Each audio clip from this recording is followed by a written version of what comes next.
നമസ്കാരം പ്രിയപ്പെട്ടവർ, ഇന്ന് ധാരാളം വാർത്തകളുള്ള ദിവസമാണ്. യുദ്ധവുമായി ബന്ധപ്പെട്ട പല വാർത്തകളും പ്രേക്ഷകരുമായി ചർച്ച ചെയ്യേണ്ടതുണ്ട്.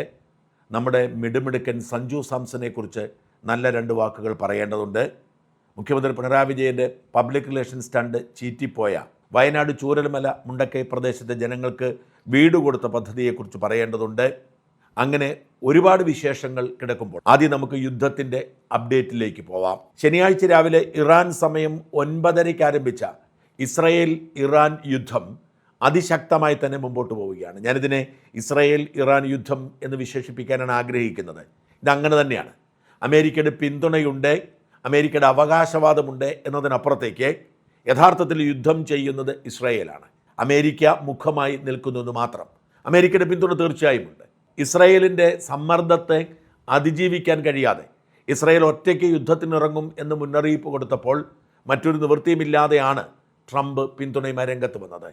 ഇസ്രയേലിൻ്റെ ഇൻ്റലിജൻസും ഇസ്രയേലിൻ്റെ മിലിറ്ററി കപ്പാസിറ്റിയുമാണ് യഥാർത്ഥത്തിൽ ഈ യുദ്ധത്തിൻ്റെ കാതൽ. നമ്മൾ മനസ്സിലാക്കേണ്ട ഏറ്റവും പ്രധാനപ്പെട്ട കാര്യം, ഇന്ന് ഇറാൻ 12ഓളം അയൽ രാജ്യങ്ങളെ ആക്രമിച്ചിട്ടുണ്ട്. അതെല്ലാം അറബ് രാജ്യങ്ങളാണ്, ഗൾഫ് രാജ്യങ്ങളാണ്, മുസ്ലിം രാജ്യങ്ങളാണ്. ഈ രാജ്യങ്ങളിലൊക്കെ അമേരിക്കയുടെ സൈനിക താവളമുണ്ട് എന്നതിൻ്റെ പേരിലാണ് ആക്രമിക്കുന്നത്. എന്നാൽ ഈ സൈനിക താവളങ്ങളിൽ ഒന്നിൽ നിന്നും ഒരു വിമാനവും ഒരു മിസൈലും പറന്ന് ഇറാനിലേക്ക് പോയിട്ടില്ല എന്ന യാഥാർത്ഥ്യം തിരിച്ചറിയണം.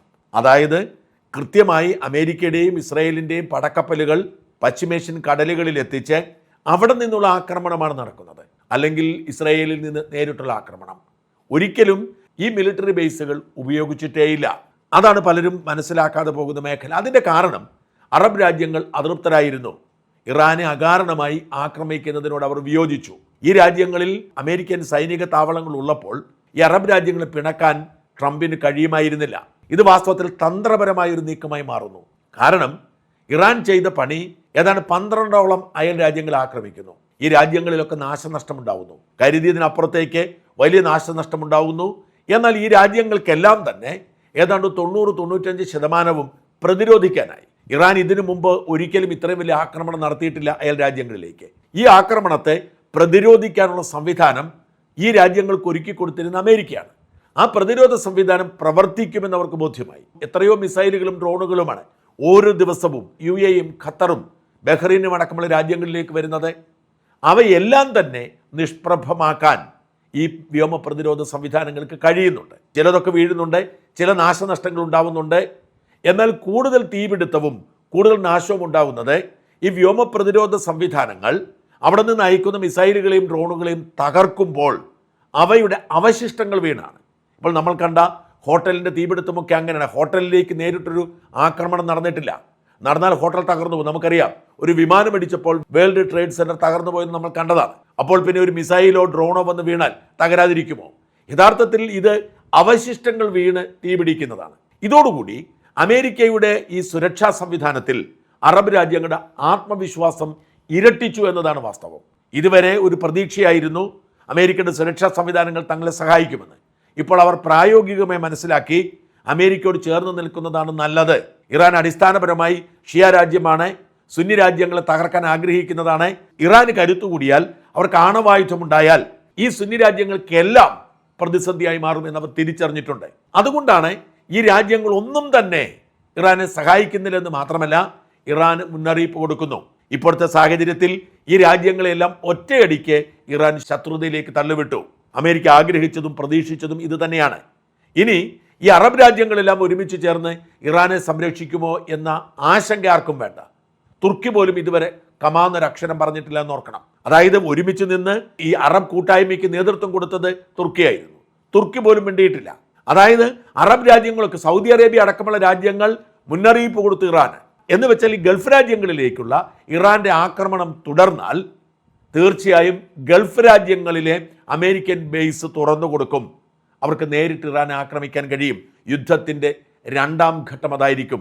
1ാം ഘട്ടം ഈ രാജ്യങ്ങളുടെ സംവിധാനമൊന്നും ഉപയോഗിക്കാതെയുള്ള ആക്രമണമാണ്. ആവശ്യമെങ്കിൽ ഈ വ്യോമതാവളങ്ങൾ തുറന്നു കൊടുക്കുന്ന സാഹചര്യമുണ്ടാവും. കാരണം ഈ രാജ്യങ്ങളൊക്കെ ആക്രമിക്കപ്പെടുകയാണ്. ഈ ആക്രമണത്തിൽ നിന്നും സംരക്ഷിക്കുന്നത് അമേരിക്കയാണ്. അമേരിക്കയുടെ വ്യോമ പ്രതിരോധ സംവിധാനമാണ്. വളരെ കൃത്യമായ നീക്കമാണ് അമേരിക്ക നടത്തിയ. ആ നീക്കത്തിൽ അമേരിക്ക വിജയിച്ചിരിക്കുന്നു. പൂർണ്ണമായും അറബ് രാജ്യങ്ങൾ അമേരിക്കയ്ക്കൊപ്പമാണ്, ഇറാനെതിരാണ്. അത്തരമൊരു സാഹചര്യം ഇറാൻ സൃഷ്ടിച്ചെടുത്തു. നോക്കൂ, 12ഓളം രാജ്യങ്ങൾക്ക് നേരെയാണ് ഇറാൻ ആക്രമണം നടത്തിയത്. 12ഓളം രാജ്യങ്ങൾക്ക് നേരെ. അതിന് വിശദാംശങ്ങളിലേക്ക് പോവാം. ഏറ്റവും അധികം ആക്രമിക്കുന്ന ഇസ്രായേലിനെയാണ്. ഇറാൻ വളരെ എളുപ്പത്തിൽ ഇസ്രായേലിലേക്ക് എത്തിക്കാൻ കഴിയും. ഇസ്രായേലിന്റെ വ്യോമ പ്രതിരോധ സംവിധാനങ്ങളെല്ലാം തടയാൻ ശ്രമിക്കുന്നുണ്ട്. ഇപ്പോൾ ഞാൻ ഇട്ടിരിക്കുന്ന വീഡിയോ ദൃശ്യം പരിശോധിക്കുക. ഇറാന്റെ മിസൈലുകൾ പലത് ഒരുമിച്ച് വരികയാണ്. ഈ ഒരുമിച്ച് വരുമ്പോൾ അവയെ പ്രതിരോധിക്കാൻ അത്രയും പ്രതിരോധ സംവിധാനം ഉയർന്നു പോകുന്നു. അവയെല്ലാം തന്നെ തകർക്കുന്നു. ഒരെണ്ണം ആ തകർക്കാതെ പോരുന്നു. ഇത് സംഭവിക്കും. കാരണം അനേകം മിസൈലുകളും ഡ്രോണുകളും വരുമ്പോൾ ഒന്നൊരു പക്ഷേ തകർക്കാൻ കഴിഞ്ഞെന്ന് വരാം. അവ നാശനഷ്ടം ഉണ്ടാക്കുന്നുണ്ട്. ഇസ്രായേൽ ബെയ്ത്ത് ഷെമയിൽ ഇങ്ങനെ വന്നൊരു ബാലിസ്റ്റിക് മിസൈൽ വീണതിനെ തുടർന്ന് 9 പേരാണ് മരിച്ചത്. 27 പേർക്ക് പരിക്കേറ്റിട്ടുണ്ട്. ജെറുസലേമിൽ നിന്ന് 30 കിലോമീറ്റർ മാത്രം അകലെയുള്ള ഒരു ചെറിയ നഗരമാണിത്. ഇത്തരത്തിൽ പലയിടങ്ങളിലും ബാലിസ്റ്റിക് മിസൈൽ വീഴുന്നുണ്ട്. ടെല്ലവീവിൽ ഏതാണ്ട് 40ഓളം കെട്ടിടങ്ങൾ തകർത്ത റിപ്പോർട്ടുണ്ട്.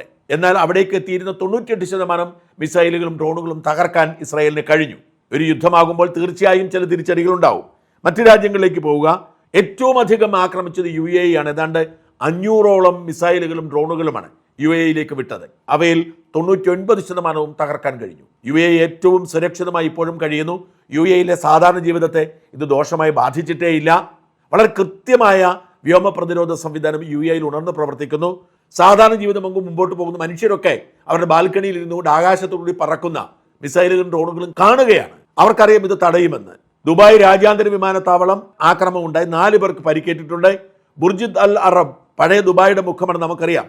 ദുബായിയുടെ ആ ഒരു പ്രത്യേകതരം ഹോട്ടൽ ലോകത്തെ ഏറ്റവും ആദ്യത്തെ സപ്തനക്ഷത്ര ഹോട്ടലാണ്. ആ സപ്തനക്ഷത്ര ഹോട്ടലിൽ ആക്രമണമുണ്ട്. ആക്രമണമാണ് ഡെബ്രിസ് വീണെന്നറിയാം. തീപിടിക്കും നമ്മൾ കണ്ടു. ജബൽ അലി തുറമുഖം മിസൈൽ അവശിഷ്ടങ്ങൾ വീണ് തീപിടുത്തമുണ്ടായിട്ടുണ്ട്. ദുബായിലെ കൃത്രിമ ദ്വീപായ പാം ജുമൈറയിൽ ഫെയർമൗണ്ട് ഹോട്ടൽ വൻ തീപിടുത്തമുണ്ടായി. നമ്മളതൊക്കെ കണ്ടതാണ്, നേരത്തെ ഉണ്ടായതാണ്.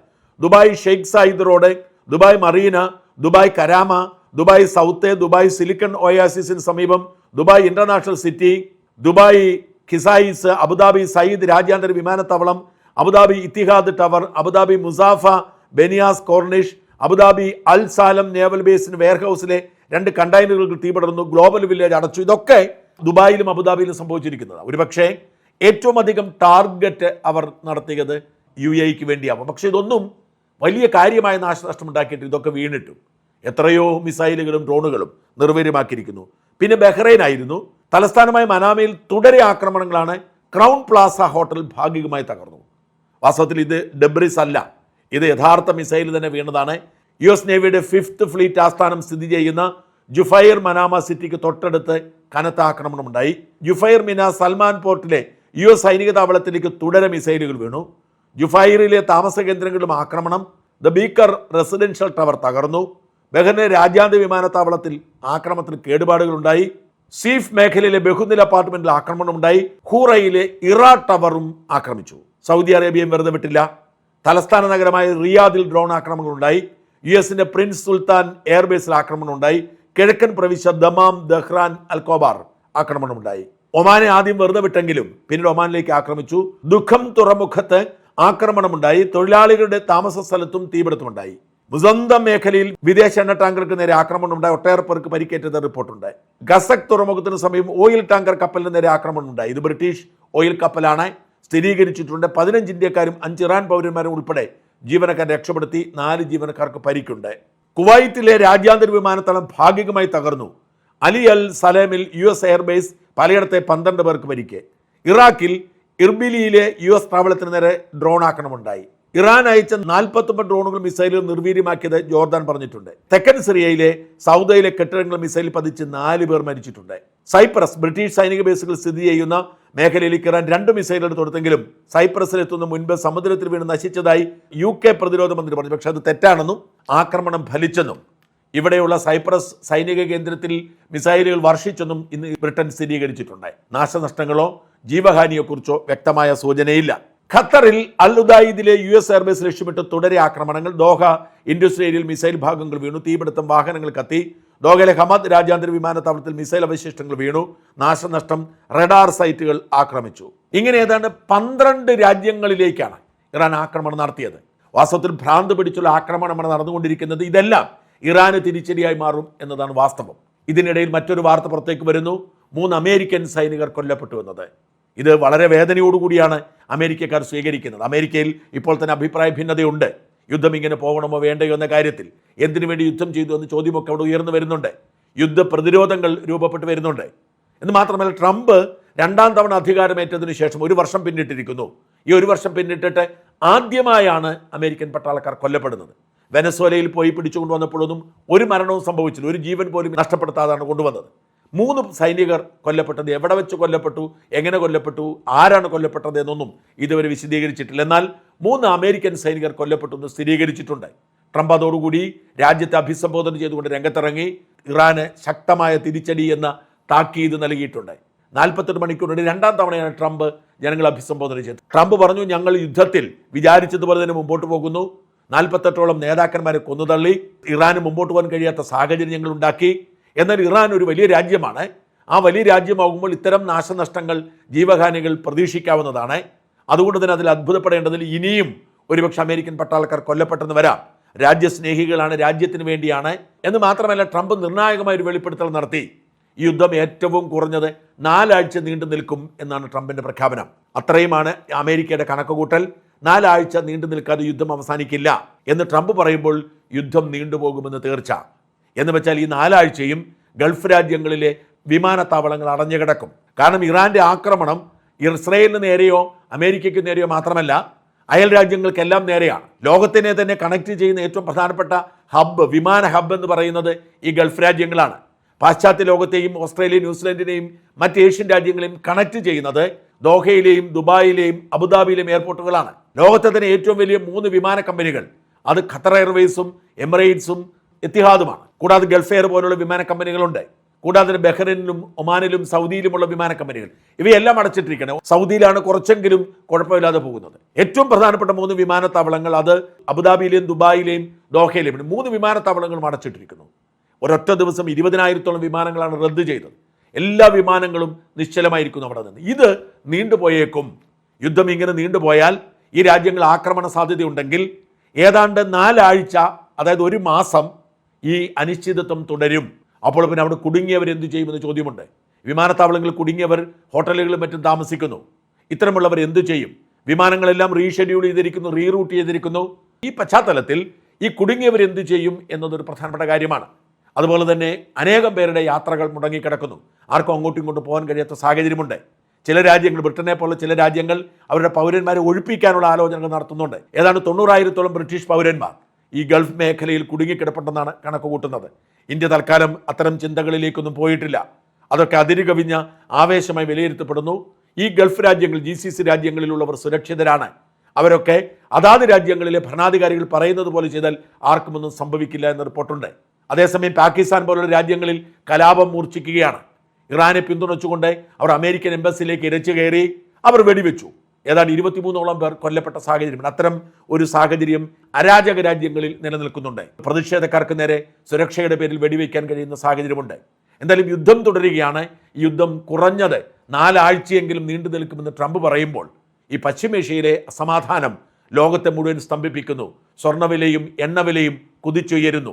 ഓഹരി വിപണി ഇടിഞ്ഞു വീഴുന്നു. അതായത് ലോകം വലിയൊരു പ്രതിസന്ധിയിലേക്ക് പോകുന്നു. ഇതിങ്ങനെ നീണ്ടു നിന്നാൽ ലോകത്തിൻ്റെ സമ്പദ് വ്യവസ്ഥ ഇത് വല്ലാതെ ബാധിക്കുന്ന സാഹചര്യമുണ്ട്. വളരെ കരുതലോടുകൂടിയാണ് ഇന്ത്യ ഇടപെടുന്നത്. അമേരിക്കയും ഇസ്രയേലും ദൃഢനിശ്ചയത്തോടുകൂടിയാണ് രംഗത്തിറങ്ങിയിരിക്കുന്നത്. ഒരു ഭരണമാറ്റത്തിൽ കുറഞ്ഞ ഒന്നിനും അവർ ഒരുക്കമല്ല. പ്രധാനപ്പെട്ട ഭരണാധികാരികളെ എല്ലാം കൊന്നു. പക്ഷേ ഇപ്പോഴും ഇറാനിൽ നിലനിൽക്കുന്നത് അവിടുത്തെ ഇസ്ലാമിക ഭരണ സംവിധാനമാണ്. ആ ഭരണ സംവിധാനം തകർക്കണം, അല്ലാതെ മുമ്പോട്ടില്ല. അതുകൊണ്ടാണ് പറയുന്നത്, ഇറാൻ പട്ടാളത്തോടും ഇറാൻ പട്ടാള പോലീസിനോടുമൊക്കെ ട്രംപ് ഇന്നലെ ആഹ്വാനം ചെയ്തു, നിങ്ങൾ രംഗത്തിറങ്ങുക, നിങ്ങൾ രാജ്യത്തെ തിരിച്ചുപിടിക്കുക, നിങ്ങൾ ആയുധം താഴെ വെച്ച് കീഴടങ്ങിയാൽ മതി, നിങ്ങളെ ഞങ്ങൾ സുരക്ഷ ഉറപ്പാക്കാം, അല്ലെങ്കിൽ നിങ്ങളെ ഞങ്ങൾ കൊന്നുതള്ളും. ഈ യുദ്ധത്തിൽ വിജയിക്കാതെ ഞങ്ങൾ പിറകോട്ടില്ല. അതുകൊണ്ട് ഇപ്പോൾ കീഴടങ്ങിയാൽ, ഞങ്ങൾക്ക് വഴങ്ങിയാൽ ഞങ്ങൾ എല്ലാ പ്രശ്നവും പരിഹരിക്കാം, നിങ്ങളുടെ ജീവൻ രക്ഷിക്കാം, അല്ലെങ്കിൽ ഓരോരുത്തരെയും ഞങ്ങൾ കൊല്ലുമെന്ന് ട്രംപ് ഇന്നലെ പരസ്യമായി പറഞ്ഞിട്ടുണ്ട്. ഇത് കൃത്യമായൊരു മുന്നറിയിപ്പാണ്. ജൂൺ മാസത്തിലെ 12 ദിവസം നീണ്ട യുദ്ധം പോലെ അല്ല ഈ യുദ്ധം. ഇടയ്ക്ക് വെച്ച് പിന്മാറാൻ ട്രംപിനോ ഇസ്രയേലിനോ കഴിയില്ല. ഇസ്രയേലിന്റെ സുരക്ഷയ്ക്ക് വേണ്ടി ഒരുക്കിയിരിക്കുന്ന യുദ്ധമാണ്. അതുകൊണ്ട് തന്നെ അങ്ങോട്ട് കയറി ചോദിച്ചു വാങ്ങിയ യുദ്ധമാണ്. ഈ യുദ്ധം അവസാനിപ്പിക്കാൻ കഴിയില്ല. യുദ്ധം അവസാനിക്കണമെങ്കിൽ ഇറാനിലെ ഇസ്ലാമിക ഭരണകൂടം നീക്കം ചെയ്യപ്പെടണം. അതിനുള്ള സാഹചര്യം ഒരുങ്ങുന്നതുവരെ യുദ്ധം തുടരും. അതാണ് ട്രംപ് ഇട്ടിരിക്കുന്ന 4 ആഴ്ച കാലാവധി. ഒരുപക്ഷെ അതിനൊക്കെ അപ്പുറത്തേക്ക് യുദ്ധം നീണ്ടുപോയേക്കും എന്ന് തന്നെയാണ് നിരീക്ഷകരുടെ വിലയിരുത്തൽ.